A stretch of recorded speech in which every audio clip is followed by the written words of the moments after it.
नमस्ते दोस्तों, आज की वीडियो में आपके लिए लाया हूं पर्यावरण शिक्षण से मोस्ट इम्पोर्टेंट 60 क्वेश्चंस जो आपकी परीक्षा के लिए बेहद खास है, क्योंकि शिक्षण में इसी तरीके के प्रश्न आपको परीक्षा में देखने को मिलेंगे। तो वीडियो पूरा देखना ताकि एक भी प्रश्न छूटने ना पाए और आपको आसानी से समझ में आ जाए। तो चलिए दोस्त स्टार्ट करते हैं। पहला क्वेश्चन आपकी स्क्रीन पर है। प्राथमिक स्तर पर पर्यावरण से जुड़े विषयों का उद्देश्य सर्वाधिक रूप से किससे संबंधित है? इसका राइट ऑप्शन क्या होगा? क्योंकि यह जीवन से जुड़ा अधिगम होता है, यानी बी आपका सबसे उपयुक्त आंसर होगा। अगला प्रश्न है, बालक के अनुभवों को शिक्षण का आधार बनाना किस दृष्टिकोण को दर्शाता है? सबसे उपयुक्त सबसे अच्छा ऑप्शन यहाँ पर रचनावादी हो जाएगा, यानी बी ऑप्शन सबसे अच्छा होगा। अगला प्रश्न है, समस्या समाधान आधारित शिक्षण का मुख्य लक्ष्य क्या होता है? तो समस्या समाधान आधारित शिक्षण का मुख्य उद्देश्य सोचने की प्रक्रिया विकसित करना होता है। यहाँ सी राइट आंसर हो जाएगा। अगला प्रश्न है, सामाजिक परिवेश को शिक्षण से जोड़ने का प्रमुख लाभ क्या होता है?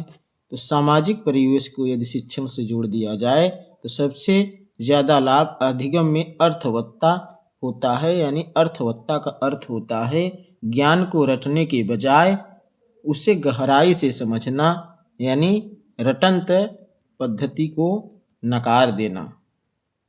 रटंत पद्धति को हटाने के लिए परिवेश से जोड़कर यदि शिक्षण कार्य किया जाए तो वह ज्ञान अस्थायी ज्ञान होगा और उसे बच्चे अपने मौजूदा ज्ञान और अनुभव से जोड़कर पढ़ पाएंगे। वह अधिगम अस्थायी रूप से होगा, यानी सबसे उपयुक्त ऑप्शन बी हो जाएगा।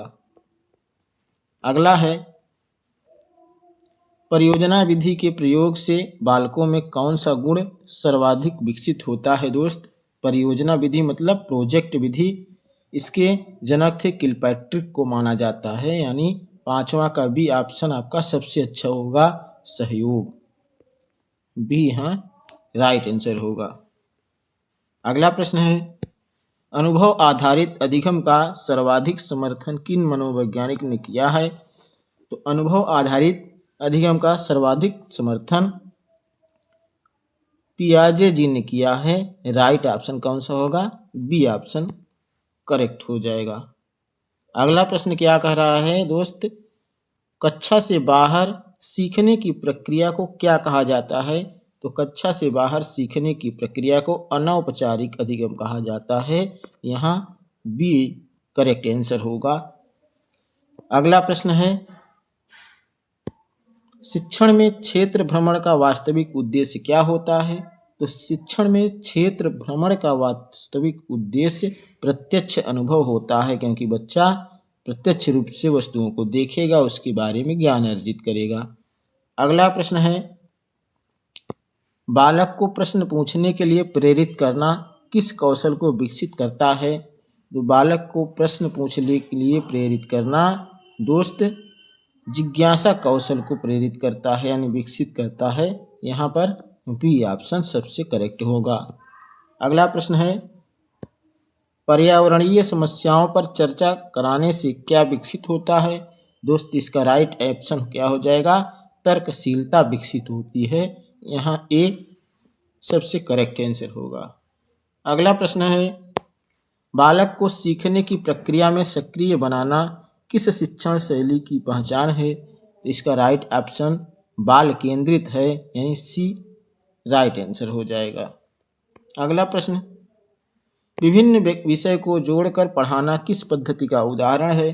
तो विभिन्न विषयों को जोड़कर पढ़ाना किस पद्धति का उदाहरण है? राइट आंसर क्या होगा? बी यहाँ राइट आंसर होगा, समेकित पद्धति। अगला प्रश्न है, सतत मूल्यांकन का प्रमुख उद्देश्य क्या होता है? तो सतत मूल्यांकन का प्रमुख उद्देश्य सुधार होता है, क्योंकि शिक्षक जब बच्चों का मूल्यांकन करता है तो उसी के अनुसार वह शिक्षण कार्य करता है, यानी सुधार करता है बच्चों को मूल्यांकन करने के बाद। सबसे उपयुक्त ऑप्शन सी होगा, सुधार। अगला प्रश्न है, खुले प्रश्नों का प्रयोग क्यों किया जाता है? दोस्त, खुले प्रश्नों का प्रयोग सोच के विस्तार के लिए किया जाता है, यानी बी ऑप्शन राइट हो जाएगा। अगला प्रश्न है, शिक्षण में कहानी विधि का मुख्य लाभ क्या है? दोस्त इसका राइट ऑप्शन क्या होगा? भावनात्मक जुड़ाव होता है, यानी बी करेक्ट आंसर है। अगला प्रश्न है, वास्तविक जीवन उदाहरणों का प्रयोग किस सिद्धांत पर आधारित होता है? इसका राइट ऑप्शन क्या होगा? दोस्त यहाँ पर रचनावाद राइट ऑप्शन हो जाएगा, यानी B is the correct answer. अगला प्रश्न है, सहपाठी अधिगम यानी पीयर लर्निंग से क्या विकसित होता है? दोस्त पीयर लर्निंग से सहयोग विकसित होता है, option number B is the right answer. अगला प्रश्न है, पर्यावरणीय नैतिकता का विकास किससे अधिक प्रभावी होता है? दोस्त इसका राइट ऑप्शन क्या हो जाएगा? अनुभव से प्रभावित होता है, सी इज द करेक्ट आंसर। अगला प्रश्न है, गतिविधि आधारित शिक्षण का विरोधी कौन है? तो गतिविधि आधारित शिक्षण का विरोध रटंत शिक्षण पद्धति होती है, यानी she is the right answer. अगला प्रश्न है, शिक्षण में प्रश्नों की गुणवत्ता निर्भर किस बात पर करती है? तो राइट ऑप्शन उद्देश्य पर निर्भर करती है, यानी she is the right answer. अगला प्रश्न है, बहुसांस्कृतिक दृष्टिकोण का क्या उद्देश्य होता है? तो बहुसांस्कृतिक दृष्टिकोण का उद्देश्य विविधता का सम्मान करना होता है, यानी she is the right answer. अगला प्रश्न, अवलोकन आधारित मूल्यांकन से क्या समझा जा सकता है? इसका राइट ऑप्शन क्या होगा? व्यवहार व कौशल समझा जा सकता है, यानी she is the right answer. Next question है, पाठ्य पुस्तक की भूमिका कैसी होनी चाहिए? तो पाठ्य पुस्तक की भूमिका संदर्भ सामग्री इसका राइट ऑप्शन हो जाएगा। पाठ्य पुस्तक में संदर्भ सामग्री सबसे इम्पोर्टेंट होती है, राइट ऑप्शन क्या होगा? सी करेक्ट आंसर हो जाएगा। अगला है, शिक्षण में लचीलापन किससे संबंधित है? दोस्त शिक्षण में लचीलापन जो होता है वह बालक की आवश्यकता से संबंधित है, यानी B is the right answer. अगला प्रश्न है, खोज आधारित शिक्षण में शिक्षक की क्या भूमिका होती है? खोज आधारित शिक्षण में शिक्षक की एक मार्गदर्शक की भूमिका होती है, यानी she is the right answer. अगला प्रश्न, सामाजिक संवेदनशीलता विकसित होती है तुलना से, सहयोग से, प्रतिस्पर्धा से और दंड से। तो सामाजिक संवेदनशीलता जो होती है वह सहयोग से विकसित होती है, यानी बी करेक्ट आंसर होगा। नेक्स्ट क्वेश्चन है, मूल्यांकन का सुधारात्मक स्वरूप किसे दर्शाता है? दोस्त इसका राइट ऑप्शन क्या हो जाएगा? मूल्यांकन का सुधारात्मक स्वरूप किसे दर्शाता है? तो राइट ऑप्शन यहाँ पर क्या हो जाएगा? सतत प्रक्रिया से मूल्यांकन का सुधारात्मक स्वरूप दर्शाता है। किस बात से? सतत प्रक्रिया से दोस्त, राइट ऑप्शन बी हो जाएगा। अगला प्रश्न है, समूह कार्य से बालकों में क्या विकसित होता है? तो समूह कार्य में बालकों में सामाजिक कौशल विकसित होता है, यानी B is the right answer. Next question है, प्रश्न पूछने की स्वतंत्रता किस वातावरण में संभव होती है? तो प्रश्न पूछने की स्वतंत्रता लोकतांत्रिक वातावरण में संभव होती है, यानी जहां सबको बोलने का हक हो, अभिव्यक्ति की आज़ादी हो, वहां पर प्रश्न पूछने की स्वतंत्रता होती है, यानी she is the right answer. अगला प्रश्न है, जीवन की कौशल आधारित शिक्षण का क्या लक्ष्य है? तो जीवन कौशल आधारित शिक्षण का लक्ष्य व्यवहार परिवर्तन होता है, यानी B is the right answer. अगला प्रश्न है, सीखने की गति में अंतर किस सिद्धांत को दर्शाता है? तो सीखने में गति में अंतर व्यक्तिगत विभिन्नता को दर्शाता है, यानी ए राइट आंसर होगा। अगला प्रश्न है, अनुभवों पर चर्चा कराना किस स्तर का चिंतन है? दोस्त यहाँ राइट आंसर क्या होगा? विश्लेषणात्मक चिंतन होता है, यानी बी यहाँ सबसे करेक्ट आंसर होगा। अगला प्रश्न है, शिक्षण में स्थानीय भाषा का प्रयोग क्यों उपयोगी होता है? तो शिक्षण में स्थानीय भाषा का प्रयोग समझ बढ़ाने हेतु आवश्यक होता है, उपयोगी होता है, यानी B is the right answer. Next question है, पर्यावरणीय मुद्दों पर वाद विवाद से क्या विकसित होता है? दोस्त, पर्यावरणीय मुद्दों पर वाद विवाद से तर्क शक्ति का विकास होता है, यानी ए इज द राइट आंसर। अगला प्रश्न है, आकलन का उद्देश्य क्या होना चाहिए? दोस्त, यहाँ पर राइट आंसर क्या हो जाएगा? सुधार। आकलन का उद्देश्य ही सुधार होना चाहिए, यानी सी सबसे अच्छा ऑप्शन है। अगला प्रश्न है, शिक्षण में लचीलापन किससे जुड़ा है? दोस्त, शिक्षण में लचीलापन बालक की रुचि से जुड़ा है, यानी B is the right answer. अगला प्रश्न है, अनुभवों को साझा करना किस प्रकार का अधिगम है? दोस्त, राइट ऑप्शन क्या हो जाएगा? ये सामाजिक अधिगम होता है, यहाँ B is the correct answer. अगला प्रश्न, खोज प्रक्रिया में गलती होना क्या दर्शाता है? राइट ऑप्शन क्या हो जाएगा? अधिगम की प्रक्रिया को दर्शाता है, यानी बी सबसे उपयुक्त आंसर होगा। अगला प्रश्न है, बहुविकल्पीय प्रश्न किस सीमा तक उपयोगी होते हैं? तो दोस्त, बहुविकल्पीय प्रश्न केवल स्मरण स्तर पर ही सीमित होते हैं, यहीं तक ही उपयोगी होते हैं, केवल स्मरण स्तर पर, यानी B is the right answer. अगला प्रश्न है, पर्यावरणीय चेतना की विकसित करने के लिए क्या आवश्यक है? दोस्त, इसका राइट ऑप्शन क्या हो जाएगा? पर्यावरणीय चेतना विकसित करने के लिए अनुभव सबसे आवश्यक होता है, यानी B is the right answer. अगला प्रश्न है, पाठ योजना बनाते समय प्राथमिकता किसे दी जानी चाहिए? इसका राइट ऑप्शन क्या हो जाएगा? सी राइट ऑप्शन होगा, बालक को।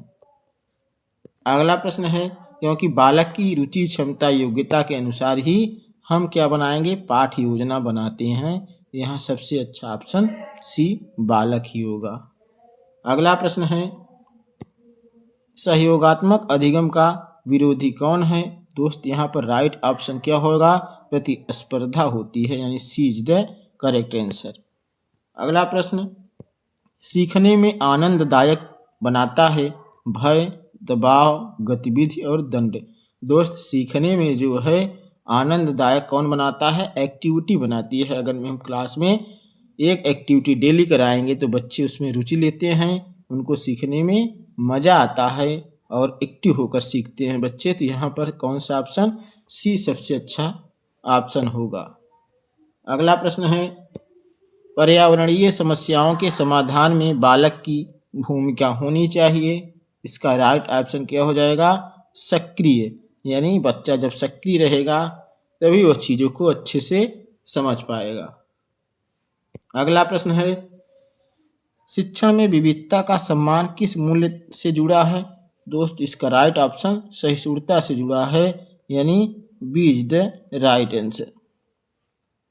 अगला प्रश्न है, आलोचनात्मक चिंतन विकसित होता है रटने से, प्रश्नों से, दंड से, अनुशासन से। दोस्त, आलोचनात्मक चिंतन जो होता है वह प्रश्न से विकसित होता है, यानी B is the right answer. अगला प्रश्न है, सीखने की प्रक्रिया में भावनाओं की क्या भूमिका होती है? तो सीखने की प्रक्रिया में भावनाओं की महत्वपूर्ण भूमिका होती है, यानी she is the right answer. अगला प्रश्न, आकलन का समग्र स्वरूप किसे दर्शाता है? दोस्त, आकलन का समग्र स्वरूप संपूर्ण विकास को दर्शाता है, यानी she is the right answer. अगला प्रश्न है, शिक्षण में संवाद का उद्देश्य क्या होना चाहिए? नियंत्रण, जानकारी देना, समझ विकसित करना, समय व्यतीत करना। तो सबसे अच्छा ऑप्शन यहाँ पर क्या होगा? सबसे उपयुक्त ऑप्शन सी होगा, समझ विकसित करना। अगला प्रश्न है, पर्यावरणीय दृष्टिकोण का आधार क्या है? शोषण, संरक्षण, उपेक्षा, उपभोग। दोस्त, पर्यावरणीय दृष्टिकोण का आधार संरक्षण होता है, यानी B is the right answer. अगला प्रश्न है, बालक को निर्णय लेने का अवसर देना किस गुण को बढ़ाता है? दोस्त, यह आत्मविश्वास को बढ़ाता है, यानी बी सबसे करेक्ट आंसर होगा। अगला प्रश्न है, शिक्षण में अनुभवों की निरंतरता क्या कहलाती है? दोस्त, शिक्षण में अनुभवों की निरंतरता सर्पीलता कहलाती है, यानी B is the right answer, लचीलापन। अगला प्रश्न है, ईवीएस में शिक्षण में बालक पर्यावरण का निर्माता है, यह कथन किस दृष्टिकोण को दर्शाता है? दोस्त, इसका राइट ऑप्शन रचनावादी को दर्शाता है, यानी B is the right answer. अगला प्रश्न है, ईवीएस शिक्षण में यानी पर्यावरणीय शिक्षण में खुली प्रश्नावली का प्रयोग क्यों किया जाता है? दोस्त, खुली प्रश्नावली का इसलिए प्रयोग किया जाता है ताकि बच्चे जो होते हैं चिंतन व तर्क के उनका विकास हो सके, यानी चिंतन व तर्क के विकास हेतु खुली प्रश्नावली का प्रयोग किया जाता है, यानी सी राइट आंसर हो जाएगा। अगला प्रश्न है, मूल्य आधारित शिक्षण का क्या लक्ष्य होता है? दोस्त, मूल्य आधारित शिक्षण का लक्ष्य व्यवहार होना चाहिए, यानी बी राइट आंसर हो जाएगा। अगला प्रश्न है, शिक्षण में शिक्षक की भूमिका बदलकर क्या बनती है? दोस्त, शिक्षण जो होता है उसमें शिक्षक की भूमिका किसमें बदल जाती है? एक मार्गदर्शक के रूप में बदल जाती है। तो उत्तर कहाँ? बी पर आपका चला जाएगा, यानी बी ऑप्शन सही हो जाएगा। सीखने की प्रक्रिया में सहयोग का महत्व कैसा है? तो सहयोग जो होता है सीखने की प्रक्रिया में वह मूल भाव होता है, यानी सी ऑप्शन करेक्ट हो जाएगा, केंद्रीय। अगला है, पर्यावरणीय शिक्षा का अंतिम उद्देश्य क्या है? तो पर्यावरणीय शिक्षा का अंतिम उद्देश्य व्यवहार परिवर्तन करना होता है, यानी ये बी पर आंसर आपका चला जाएगा, करेक्ट ऑप्शन बी हो जाएगा। अगला प्रश्न है, बालक की जिज्ञासा को दबाने से क्या होगा? दोस्त, बालक की जिज्ञासा से रचनात्मकता घट जाती है, यानी बी करेक्ट आंसर हो जाएगा। अंतिम प्रश्न है दोस्त, 60 प्रश्न टोटल था। टॉप मोस्ट क्वेश्चंस था, शिक्षण में अनुभव, संवाद और चिंतन का समन्वय क्या कहलाता है? दोस्त, ये सब का समन्वय समग्र अधिगम कहा जाता है। इसे संपूर्ण अनुभव और संवाद, चिंतन ये सबको मिला करके क्या बना है? समग्र अधिगम बना है, यानी बी पर आपका उत्तर चला जाएगा, बी ऑप्शन सही हो जाएगा। दोस्त, वीडियो अच्छी लगी हो तो लाइक कर लीजिएगा और चैनल को सब्सक्राइब कर लीजिए ताकि इसी तरीके से वीडियो हमारे आपको मिलते रहें।